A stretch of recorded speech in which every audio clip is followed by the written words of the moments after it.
नमस्कार मित्रांनो, एकेटेक मराठी या यूट्यूब चॅनलवर आपले स्वागत आहे. मित्रांनो, आजच्या व्हिडिओमध्ये आपण सरकारी कर्मचारी व पेन्शनधारकांसाठी एक आनंदाची बातमी आपण आजच्या व्हिडिओमध्ये पाहणार आहोत. तर यामध्ये मित्रांनो आता 8वा वेतन आयोगाविषयी एक नवीन अपडेट आलेली आहे मित्रांनो. तर की ज्यामध्ये आता सरकारी कर्मचारी व पेन्शनधारकांसाठी गुड न्यूज आहे. तसेच 8वा वेतन आयोग या तारखेपासून लागू होणार आहे. तर यामध्ये कोणाचा किती पगार वाढणार हे आपण आजच्या व्हिडिओमध्ये पाहणार आहोत. तत्पूर्वी मित्रांनो, चॅनलवर जर पहिल्यांदा आला असाल तर व्हिडिओला एक लाईक आणि चॅनलला सबस्क्राईब करायला विसरू नका. तर चला तर मित्रांनो, व्हिडिओला सुरुवात करूया. तर मित्रांनो, इथे पाहू शकता की मोठी अपडेट आहे की 8वा जो वेतन आयोग आहे त्याविषयी एक मोठी अपडेट आहे. इथे पाहू शकता, सरकारी कर्मचाऱ्यांसाठी आनंदाची बातमी, येत्या 9 दिवसात लागू होणार 8वा वेतन आयोग. तसेच किती वाढणार तुमचा पगार हे पाहूया. तर यामध्ये मित्रांनो, 8वा वेतन आयोगाच्या सुधारणेमुळे केंद्र सरकारी कर्मचारी आणि पेन्शनधारकांना मोठा दिलासा मिळालेला आहे. जानेवारी 2026 पासून पगार, भत्ते आणि पेन्शनमध्ये वाढ होण्याची शक्यता आहे. तसेच पुढे पाहू शकता की यामध्ये 7व्या वेतन आयोगाचा कालावधी हा 31 डिसेंबर 2025 रोजी संपणार आहे. 7वा वेतन आयोग जो लागू होता तर त्याचा जो कालावधी आहे तो 31 डिसेंबर 2025 रोजी हा संपणार आहे. तसेच 1 जानेवारी 2026 पासून वेतन आयोग लागू होण्याची शक्यता आहे. तसेच वेतन, भत्ते, पेन्शनमध्ये मोठी वाढ अपेक्षित. तर काय आहे सविस्तर इथं अपडेट पाहू शकता. तर यामध्ये मित्रांनो, केंद्र सरकारी कर्मचारी आणि पेन्शनधारकांसाठी आनंदाची बातमी आहे. 31 डिसेंबर 2025 रोजी 7व्या वेतन आयोगाचा कालावधी औपचारिकपणे संपत आला आहे.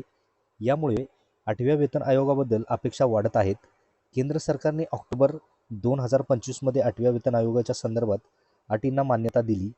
तसेच दरम्यान आयोगाला वेतन, भत्ते आणि पेन्शनबाबतच्याही शिफारशी सरकारला सादर करण्यासाठी सुमारे 2025 पासून सुमारे 18 महिन्याचा कालावधी या ठिकाणी देण्यात आला आहे. तसेच पुढे पाहू शकता, सरकारी कारभारांची परंपरा आपण पाहिली तर वर्षाच्या सुरुवातीपासून नवीन वेतन प्रणाली लागू केली जाते. त्यामुळे 1 जानेवारी 2026 पासून नवीन वेतन प्रणाली लागू केली जाईल असा अंदाज आहे. परंतु त्या दिवसापासून कर्मचाऱ्यांच्या पगारात वाढ होणार नाही. तसेच तज्ज्ञाच्या मतानुसार वेतन आयोग लागू होणे आणि वाढवून पगार मिळवण्याच्या वेळेत मोठा फरक असतो. तसेच 7व्या वेतन आयोगादरम्यान ही अशीच परिस्थिती उद्भवली होती. जानेवारी 2016 पासून हा पगार लागू करण्याचा विचार करण्यात आला होता, परंतु जूनमध्ये मंत्रिमंडळाची मंजुरी मिळाली. त्यानंतरच नवीन पगार आणि थकबाकी मिळण्यास सुरुवात झाली आहे. तसेच पुढे पाहू शकता की यामध्ये आता पगार किती वाढेल. तर महत्त्वाचं आहे की यामध्ये पगार किती वाढणार. तर 8व्या वेतन आयोगाअंतर्गत पगार किती वाढू शकतो असा प्रश्न अनेकांना पडला आहे. अद्याप कोणतीही अधिकृत आकडे नाहीत, परंतु मागील आयोगाच्या आधारे अंदाज लावले जात आहेत की 6व्या वेतन आयोगाने सरासरी 40% वाढ दिली, तर 7व्या वेतन आयोगाने सुमारे 23 ते 25% वाढ दिली.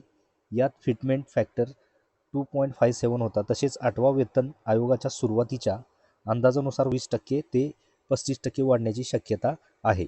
तर मित्रांनो, 8वा वेतन आयोगाविषयी एक मोठी अपडेट आपण आजच्या व्हिडिओमध्ये पाहिलेली आहे की ज्यामध्ये सरकारी कर्मचारी आणि पेन्शनधारकासाठी गुड न्यूज आहे की ज्यामध्ये आता 8वा वेतन आयोग जो आहे तो आता लवकरच लागू होणार आहे. त्यामध्ये किती पगार वाढणार आहे, तसेच पेन्शनधारकांसाठीही त्यामध्ये उल्लेख केलेला आहे मित्रांनो.